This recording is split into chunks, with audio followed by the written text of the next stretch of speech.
Então, dito que nós já sabemos agora o que é geopolítica, o que é geografia política, que nós já temos um entendimento do que é a geopolítica do petróleo, então nós vamos falar sobre a geopolítica do petróleo atual, em 2025.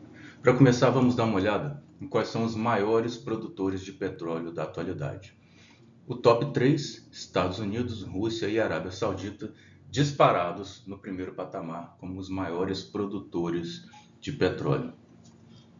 Logo em seguida vem o segundo escalão, com Canadá, Iraque, China, Irã, Brasil e Emirados Árabes, e o Kuwait ali na 10ª posição. Então esse é o segundo escalão. Então você percebe que tem muitos países ali do Golfo Árabe, do Golfo Pérsico, e nós temos o Brasil aqui na 8ª posição, empatado com os Emirados Árabes. E na sequência vem outros produtores relevantes que não estão no top 10, que é o México, a Noruega, o Cazaquistão, a Nigéria e o Catar.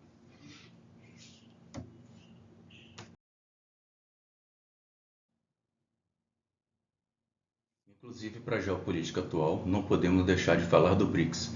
Um fato extremamente relevante é que no atual grupo de componentes do BRICS, dos 10 componentes do BRICS, nós temos 6 dos maiores produtores de petróleo do mundo.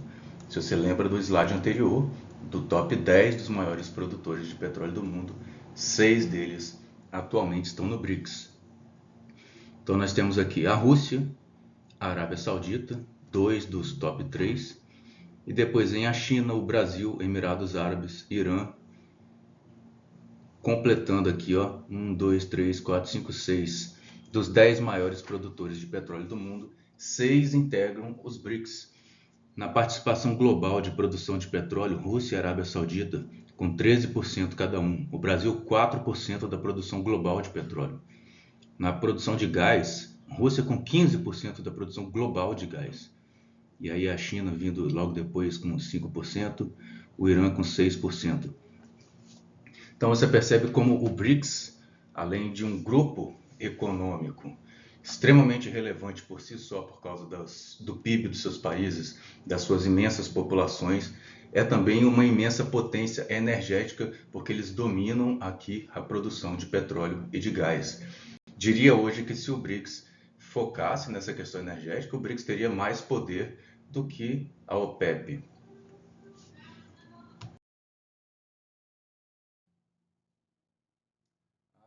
Mas então, Geomante, quer dizer que o Brasil está no topo, o Brasil é referência, o Brasil está entre os 10 maiores produtores, o Brasil está no BRICS, o Brasil está no mesmo patamar desses países?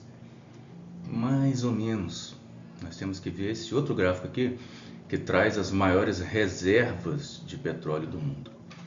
Lá na primeira posição disparado, um país que já foi um grande produtor de petróleo, mas que atualmente, devido a uma série de sanções e embargos, não consegue mais ser um grande produtor, porque fica numa defasagem tecnológica, dificuldades logísticas, dificuldades de conseguir peças e serviços, dificuldades de exportar, uma série de questões que afetam a Venezuela.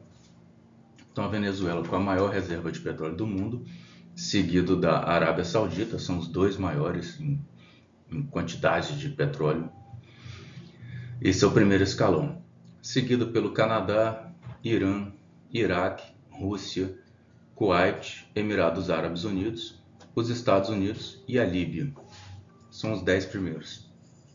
Aqui nós vemos que dois países que não estão entre os 10 primeiros produtores estão entre aqui os 10 primeiros em reservas, a Venezuela e a Líbia. Nós vamos falar especificamente deles daqui para frente. Nós vemos que os Estados Unidos têm uma das 10 maiores reservas, mas não é no mesmo patamar de produção que eles têm. Eles produzem num nível muito grande, além do que as reservas deles. Ao contrário de Arábia Saudita, que produz muito, mas tem uma das maiores reservas, o Canadá tem uma reserva imensa, embora boa parte seja em petróleo e gás não convencional, mas ali, ó, Canadá, Irã, Iraque, Kuwait, Emirados Árabes, todos têm reservas muito significativas, produção significativas, estão no segundo escalão, tanto de reservas quanto de produção. A Rússia tem uma grande reserva, mais do que os Estados Unidos, mas também bota o seu nível de produção muito em cima, ou seja, a Rússia e Estados Unidos produzem muito, têm grandes reservas, mas produzem ainda muito mais.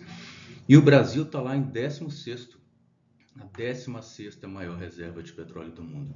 Ah, mas nós temos o pré-sal e a margem equatorial está por vir aí. As nossas reservas, por mais significativas que sejam, importantes que sejam para nós, elas não se comparam.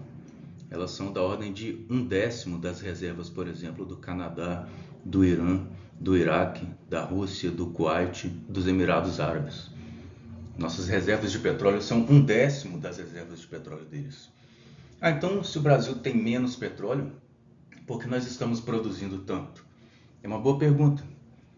Pensa aí, por quê? Porque se o Brasil não tem tanto, ele está produzindo tanto. Porque o Brasil está produzindo mais do que consome atualmente e exportando, mandando para o exterior, mandando para outros países, sabendo que nós não temos uma das maiores reservas de petróleo do mundo. Somos o 16º. Nós temos 1/10 da reserva de petróleo do Kuwait, que é um paizinho muito menor.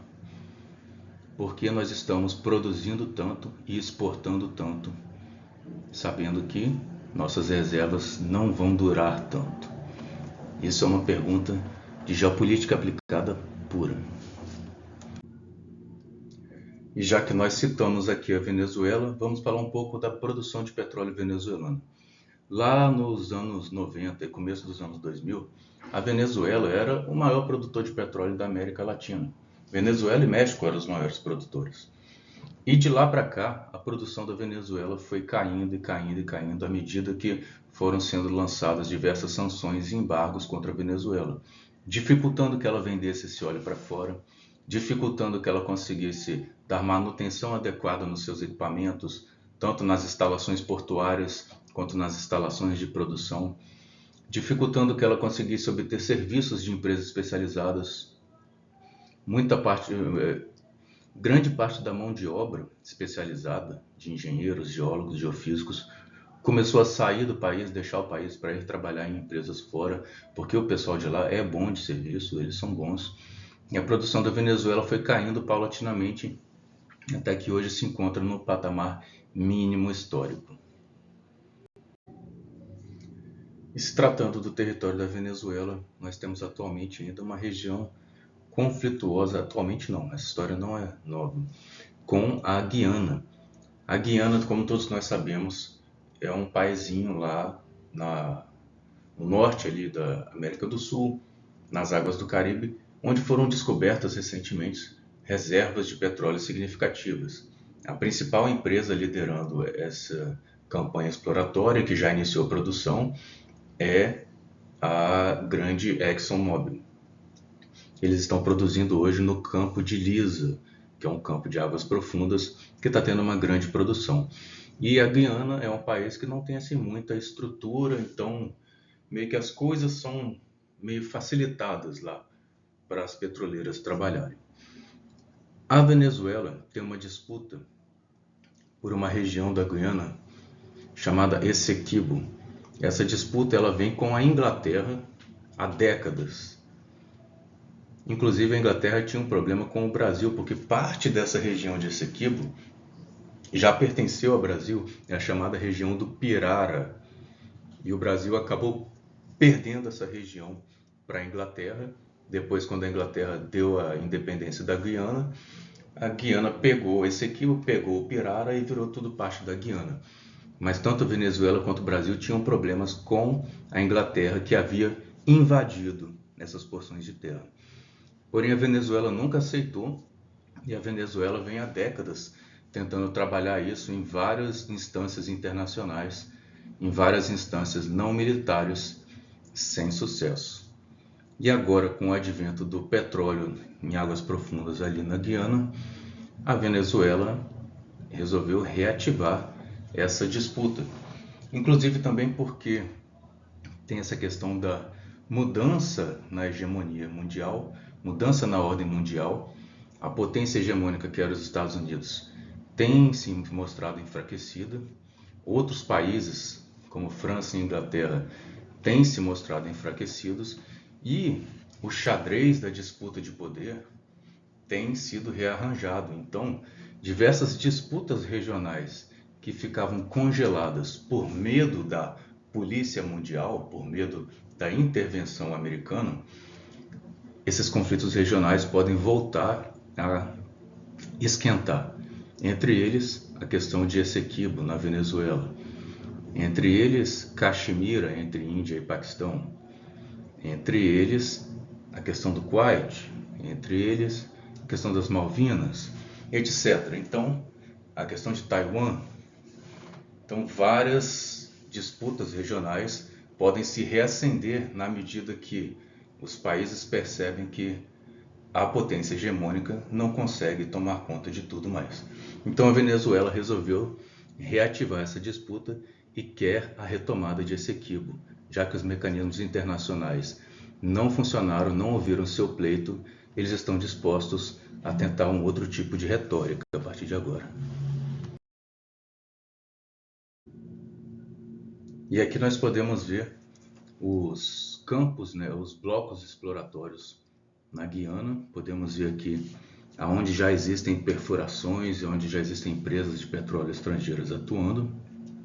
E podemos ver que a exploração de petróleo na região aumentou muito nos últimos anos. Vou botar o laser aqui. Então aqui nós temos a região que já tem campanha exploratória e que já está entrando em produção.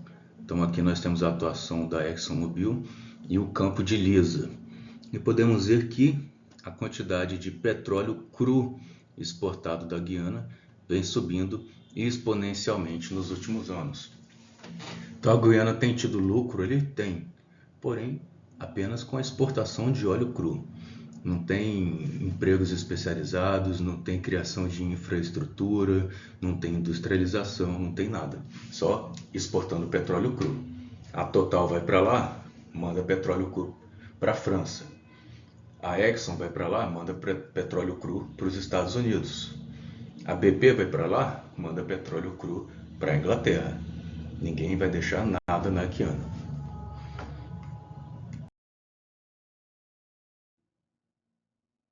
Mas então, Geomante, já que você falou ali da Guiana, da margem equatorial, vamos falar do Brasil. O Brasil está ali na margem equatorial também. Nós temos margem equatorial, nós também temos todo esse petróleo. Então, se a Guiana está lucrando, nós vamos lucrar também. Então, vamos ver se é isso mesmo. Toda essa região aqui, do Rio Grande do Norte até o Amapá, é conhecida aqui por nós como margem equatorial, porque é a parte da costa brasileira voltada para a linha do Equador. O norte do Amapá nós temos aqui a Guiana Francesa, e depois temos o Suriname e a Guiana. Se vocês verem aqui, o litoral da Guiana e do Suriname, eles formam uma cuia, tá vendo? Essa conformação aqui de cuia é uma conformação geográfica, geológica, que diz que aqui existe uma bacia, então os sedimentos são depositados aqui. Entre o Suriname e a Guiana Francesa, nós vemos aqui uma ponta, então aqui é uma divisão. E daqui da Guiana Francesa, Amapá, até o Ceará, nós temos uma outra cuia, então uma outra grande bacia ou sequência de várias bacias aqui. Então, pela conformação geológica atual, nós não podemos dizer que necessariamente a geologia do subsolo aqui, a geologia, as rochas aqui, entre a Guiana e o Suriname, são necessariamente continuadas aqui entre o Amapá, Pará e Maranhão, porque existe uma conformação geológica diferente. Então não dá para dizer necessariamente que isso aqui é tudo uma grande continuidade, só olhando o mapa aqui, num estudo bem raso. Outra coisa que nós temos que ver é que as coisas não são tão contínuas assim em geologia, mas existe sim uma grande esperança. Os técnicos da ANP, os técnicos da Petrobras, muita gente acredita que temos boas oportunidades sim em toda essa região da margem equatorial brasileira. E inclusive tem um vídeo aqui no canal que eu falo sobre a exploração de petróleo na bacia da Foz do Amazonas. que é essa bacia aqui, ó, tá vendo? O litoral do Amapá e do Pará não é na foz do Rio Amazonas, tá, pessoal? O Rio Amazonas está aqui e lá no meio do Oceano Atlântico, a 150 quilômetros para lá, existe um bloco exploratório. Inclusive, eu já embarquei numa plataforma de perfuração de petróleo lá naquela região. Já embarquei, nós já perfuramos lá sim. Isso não é novidade, tá? Aqui no Brasil. Então, toda essa dificuldade com a licença ambiental agora, que é uma novidade, porque nós já fizemos sim perfuração lá. Eu já embarquei lá. Assista um outro vídeo aqui no qual eu falo mais sobre a bacia da Foz do Amazonas. Então vamos lá, dizer que isso aqui vai ser um novo pré-sal, essa é uma afirmação um pouco duvidosa e um pouco perigosa, porque você cria em toda a população local, você cria nas prefeituras e estados, você cria uma expectativa de uma riqueza e de uma prosperidade que pode não ser isso tudo. Nós estamos entrando na fase exploratória, que é para descobrir se existe alguma coisa lá, para confirmar se existe alguma coisa lá. Nós não sabemos ainda. Nós temos expectativas com base científica, tá, gente? Não é achismo. Então nós temos que ir para lá sim, temos que investigar, fazer toda a campanha exploratória em todas essas bacias da margem equatorial e descobrir sim petróleo, abrir essa nova frente exploratória e botar em produção. Porém, eu não acho, como geólogo, que vai ser um novo pré-sal, porque o pré-sal ele é um contexto geológico muito diferente. As rochas do pré-sal, com os carbonatos do pré-sal cobertos por uma muralha de sal do pré-sal, eles constituem um sistema petrolífero muito diferente do que o que se espera lá na bacia da Foz do Amazonas, ou como chamamos agora, Amapá Águas Profundas. Ali no Amapá Águas Profundas, nós esperamos encontrar reservatórios de arenitos turbidíticos, arenitos de areias que são depositadas em águas ultraprofundas. São areias que vêm da plataforma continental e deslizam pelos grandes cânions da plataforma continental e vão parar em águas ultraprofundas, que depois são recobertos por folhelhos, que vão ser a rocha selante. Então isso se parece mais com a bacia de Campos. Ah, mas se não acharmos um novo pré-sal, mas encontrarmos uma nova bacia de Campos, já é muito bom, não é? Claro que é muito bom. A bacia de Campos basicamente levou o Brasil nas costas por décadas. Já estamos aí entrando para quase 50 anos de produção da bacia de Campos. Claro que o pré-sal é maior, é mais potente, é uma coisa numa escala diferente, mas se nós encontrarmos lá uma nova bacia de Campos, nós já estamos muito bem e nós vamos trabalhar para encontrar isso. E já que nós estamos falando de América do Sul, vamos falar da Argentina. A Argentina nunca foi um grande produtor de petróleo e gás, muito relevante, não comparado a Brasil, México e Venezuela. Porém, a Argentina já produz petróleo há um bom tempo e, se não me engano, até tem a primeira petrolífera estatal da América Latina. Acho que sim, não tenho certeza. A Argentina produz muito petróleo e gás em seus campos de terra, que são todos localizados aqui no antepaís andino.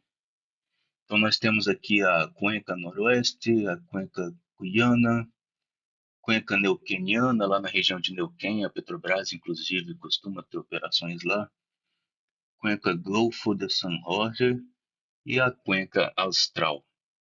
E é aqui na Cuenca de Neuquén que nós temos a novidade da Argentina, que é a formação Vaca Muerta. Então, Vaca Muerta é uma formação de shale gas, ou seja, é um hidrocarboneto não convencional, né? É muito similar ao que tem nos Estados Unidos. Então, você tem o folhelho, que é a rocha geradora, de onde surge o hidrocarboneto. Esse hidrocarboneto ele não migrou para outras camadas de rocha mais porosas acima, mas ele continuou preso dentro do folhelho. Então você tem que ir lá encontrar esse folhelho que está cheio de gás e fraturar o folhelho para extrair esse gás. Então, Vaca Muerta é a nova província gaseífera relevante da América do Sul e vai vir gás de Vaca Muerta, inclusive para o Brasil. Podemos ver aqui que a YPF ainda exerce um papel muito relevante com os hidrocarbonetos na Argentina.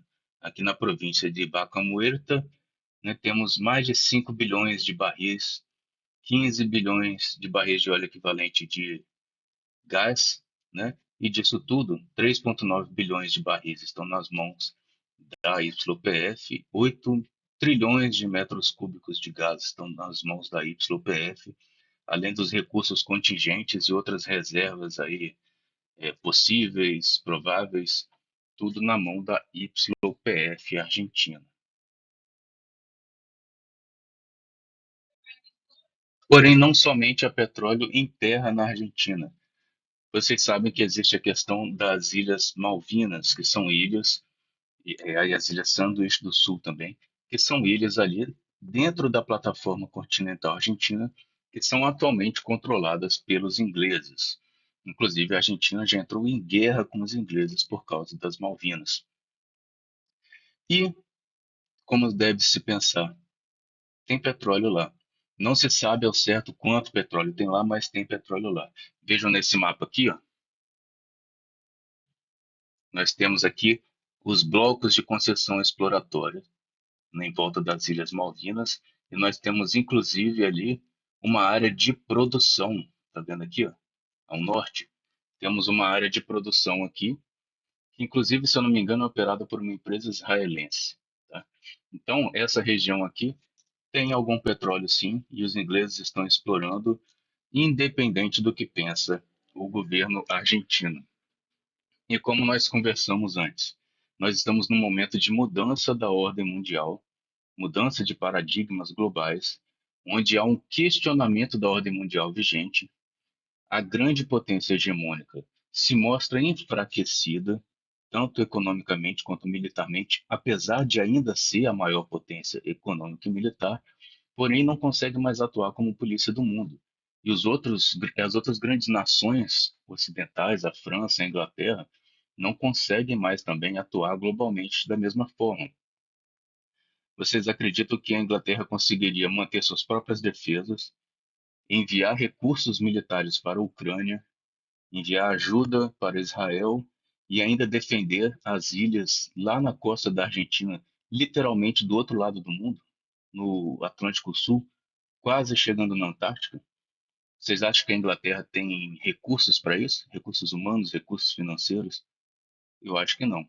Você acha que os Estados Unidos iriam em ajuda da Inglaterra se a Argentina retomasse essas ilhas? Eu acho que não. Os Estados Unidos estão preocupados com outras coisas. Eu acredito que, assim como a China está demonstrando cada vez mais que vai retomar Taiwan, a Venezuela botando suas manguinhas para fora e dizendo que quer esse equilíbrio de volta, eu acho que a Argentina só não está pressionando para ter o retorno das Malvinas para o seu controle, porque a Argentina está quebrada, que a Argentina está sem nenhuma condições de exercer nenhuma atividade militar, que a Argentina está realmente numa situação muito ruim economicamente e os militares na Argentina são desacreditados, inclusive depois e principalmente depois da Guerra das Malvinas, mas também por causa da ditadura. Acredito que esse seria o momento ideal para um governo argentino retomar o discurso inflacionado nacionalista da retomada das Malvinas, que as Malvinas são argentinas. E isso só não está acontecendo porque a Argentina realmente não está em condições, porque eu duvido que a Inglaterra ia conseguir segurar na condição global, na conjuntura global atual, no qual a Inglaterra está envolvida em diversas outras coisas, inflação interna, dificuldades de mandar recursos para a Ucrânia e etc. E vocês lembram que nós mostramos que havia um país na África que detém grandes reservas de petróleo, porém não figurava entre os maiores produtores de petróleo? Esse país é a Líbia. Por que um país com reservas tão grandes de petróleo não produz mais petróleo? Ou produz muito pouco? Porque depois da morte do ditador Muammar Gaddafi, em 2011, que era um ditador nacionalista, assim. Ele dominava o país ali num governo sem fim, com mão de ferro, mas ele levava também esse país a um estado de união e equilíbrio, porque depois da sua morte, diversas facções e grupos de diversos estilos começaram a brigar e não chegam a um consenso. A Líbia entrou numa guerra civil de 2011 até teoricamente 2020, onde houve algum acordo de cessar-fogo. Mas, na prática, a Líbia está em guerra civil até hoje, porque não existe um governo centralizado. Existe um governo que controla a maior parte da Líbia, um governo que é reconhecido internacionalmente e controla a capital Trípoli, mas controla a menor parte do país. E existe ainda ali uma área não controlada por ninguém, controlada por milícias armadas, milícias de fundamentalistas islâmicos e diversos tipos de grupos. Então houve uma completa destruição da infraestrutura e da infraestrutura de produção petrolífera, instabilidade política, ascensão de milícias urbanas. Tudo isso fez com que a produção de petróleo líbia despencasse, ou seja, depois da morte de Muammar Gaddafi, o país entrou numa espiral descendente de caos e saiu do mapa dos grandes produtores de petróleo por enquanto. Nós podemos ver aqui, ó, a capital Trípoli, onde é comandada pela, pelo governo oficial reconhecido internacionalmente, o que seria o governo que controla a maior parte do país e a área aqui, ó, na fronteira com Chad, com Níger, que é controlada por toda sorte de milícias. Então nós vemos aqui o gráfico da produção de petróleo na Líbia, que vinha ascendente desde os anos 80, só crescendo, crescendo a Líbia, produzindo cada vez mais, e o governo de Muammar Gaddafi era um governo fortalecido por causa do petróleo. Até que, após a sua morte em 2011, pouco tempo depois, ao longo da Guerra Civil, a produção líbia despenca completamente, chegando próxima de zero. Então, pelo menos com relação a dados oficiais, né? E como existem vários governos dentro do país, talvez cada um tenha controle sobre alguma infraestrutura de produção e haja uma produção que seja totalmente informal e a venda desse petróleo é informal, então ninguém sabe quanto está se produzindo de petróleo na Líbia, quem está controlando essa produção, o que é da infraestrutura existente anteriormente de petróleo ainda existe, o que foi destruído, ninguém sabe ao certo. O país realmente, de grande produtor, despencou e saiu do mapa da produção de petróleo. E falando de geopolítica do petróleo, nós não podemos deixar de passar pelo Oriente Médio. O Oriente Médio, foco da geopolítica do petróleo desde o final da Segunda Guerra Mundial. Então vamos falar aqui de Iraque e Irã, esses dois países que figuram entre os 10 maiores produtores de petróleo do mundo e entre os 10 maiores detentores de reservas de hidrocarbonetos do mundo.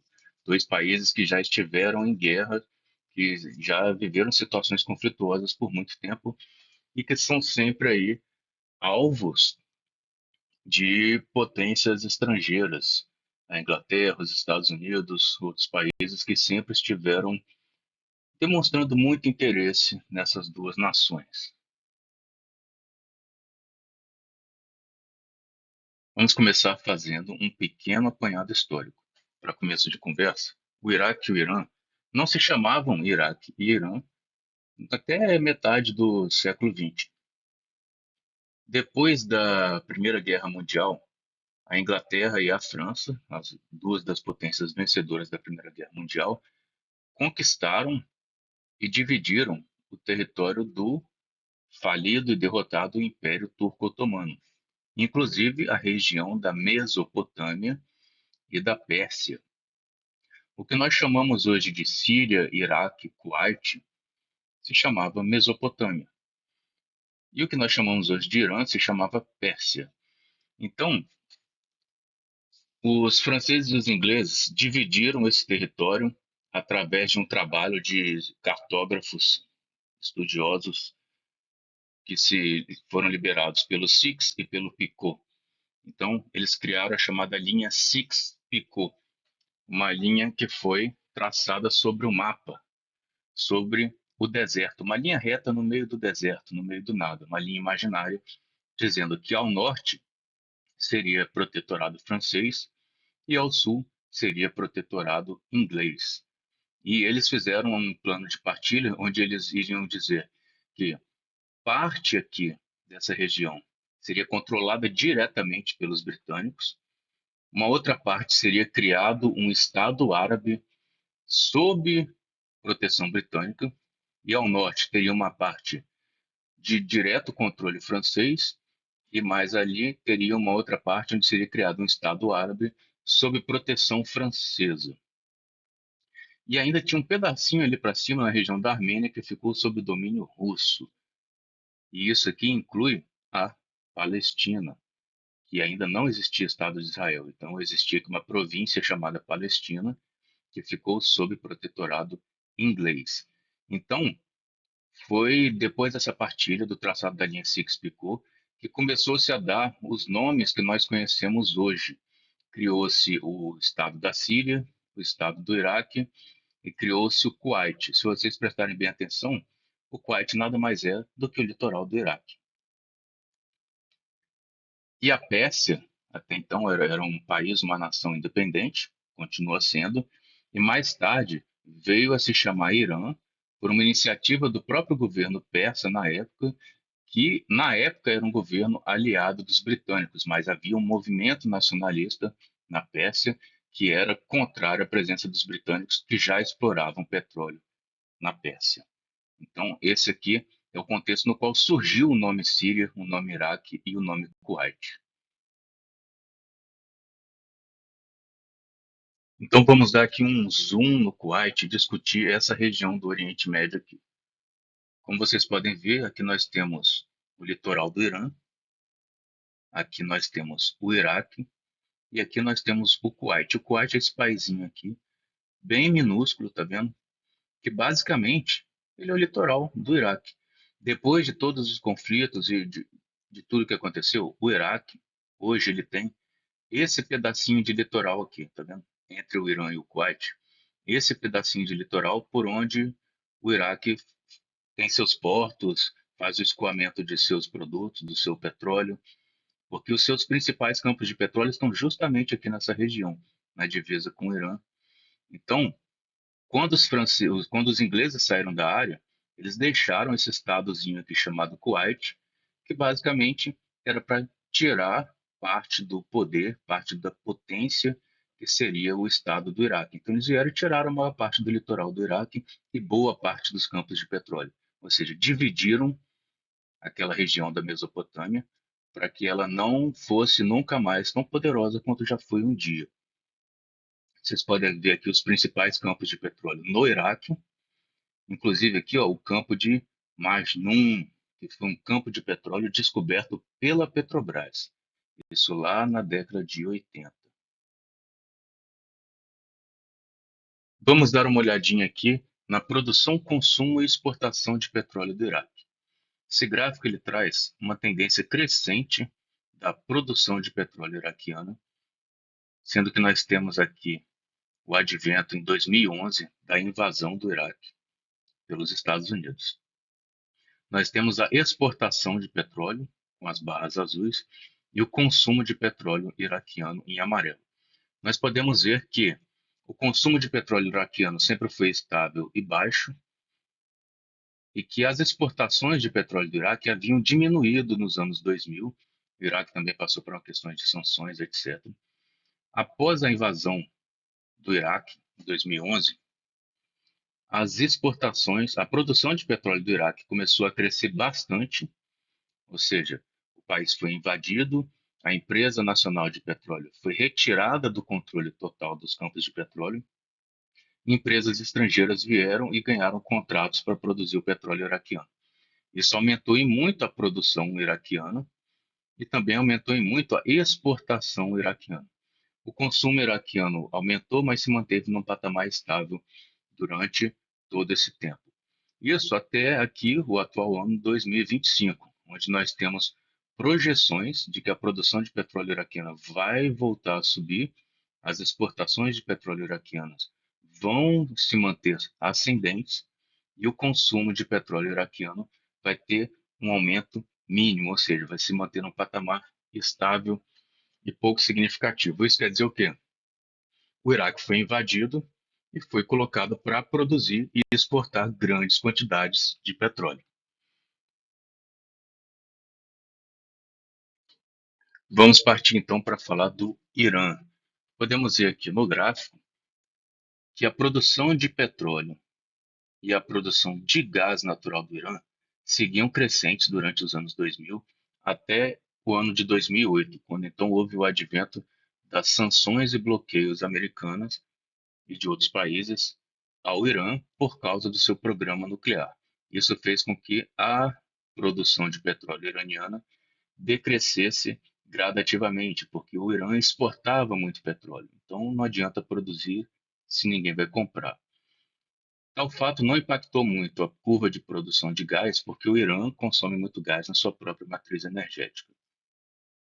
Lá em 2015, houve um acordo entre os americanos e o Irã com relação ao programa nuclear, várias sanções foram removidas e o Irã começou a subir a sua produção de petróleo novamente. Isso, inclusive, causou ali alguns problemas com relação ao preço do petróleo. Nós temos um vídeo aqui no canal chamado A Guerra do Petróleo, a guerra dos árabes contra os americanos, que causou uma grande queda no preço do petróleo. E os iranianos jogaram um papel importante nesse contexto.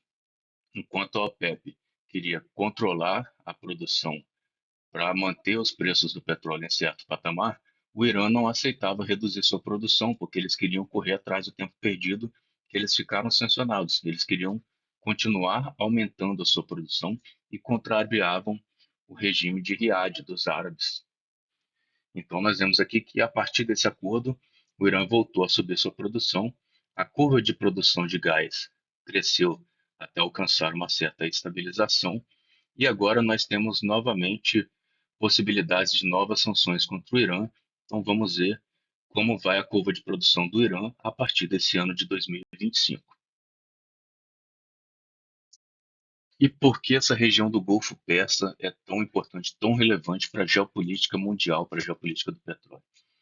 Vamos olhar aqui, nós já vimos onde estavam posicionados os campos de petróleo do Iraque, né? Estavam todos nessa região aqui, ó, espalhados na fronteira com o Irã e com o Kuwait. Do lado iraniano, nós temos aqui em verde os campos de petróleo, todos os grandes campos de petróleo iranianos, e aqui em vermelho nós temos os campos de gás. Então nós podemos perceber que toda essa região aqui, ó, Kuwait, Iraque, Irã e Arábia Saudita, em volta do Golfo Pérsico, é onde estão os maiores campos de petróleo e de gás natural do mundo. Olha a quantidade de campos de petróleo iranianos que nós temos aqui. Isso aqui pela Agência Internacional de Energia, tá? Imagina que pode não ter informal ou de certa forma ocultado. Então, essa divisa aqui, Irã, Iraque, Kuwait e Arábia Saudita, em volta do Golfo Pérsico, é a piscina de petróleo do mundo. Vamos descer um pouquinho o mapa aqui ao longo do Golfo Pérsico, saindo aqui da área dos grandes campos de petróleo iranianos e entrando aqui na província dos grandes campos de gás iraniano. Olha aqui em vermelho os campos de gás, todos ao longo do Golfo Pérsico e também nas águas do Golfo Pérsico. Esse campo aqui, ó, é o maior campo de gás natural do mundo, tá? Ele é dividido uma parte iraniana e uma parte pertence ao Catar. É o maior campo de gás natural do mundo, chamado Pars Sul, no Irã. Então aqui estamos toda a infraestrutura de escoamento de gás iraniana, interligando esses campos de gás e todas as facilidades de processamento e exportação de gás natural. O Irã ele tem uma rede de uma malha de gasodutos, porém ela não se estende por todo o seu país. E o Irã pretende expandir essa malha de gasodutos para levar o gás natural iraniano para dentro do interior do Irã.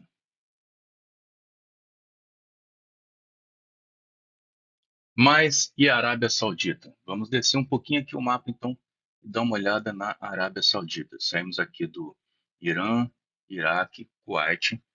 E vamos aqui para a Arábia Saudita, do outro lado do Golfo Pérsico, onde estão também a maior parte dos campos de petróleo da Arábia Saudita, os campos gigantes de petróleo do mundo, como aqui, ó, o campo de Guavar, o maior campo de petróleo conhecido no mundo.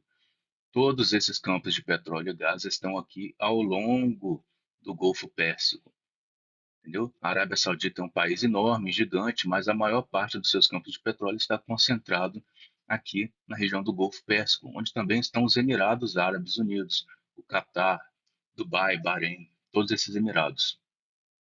Então, o Golfo Pérsico é a poça de petróleo do mundo. A geopolítica do petróleo do mundo se dá aqui, porque todos os outros países se incomodam, se importam com o que acontece aqui, porque daqui vem a maior parte do petróleo do mundo. Existia aqui um grande pipeline, um grande oleoduto chamado Transárabe, que passava pela Jordânia, pelo Líbano, e ia levar petróleo lá para o Mediterrâneo e para a Europa, mas esse oleoduto aqui já foi desativado há algum tempo por diversos problemas.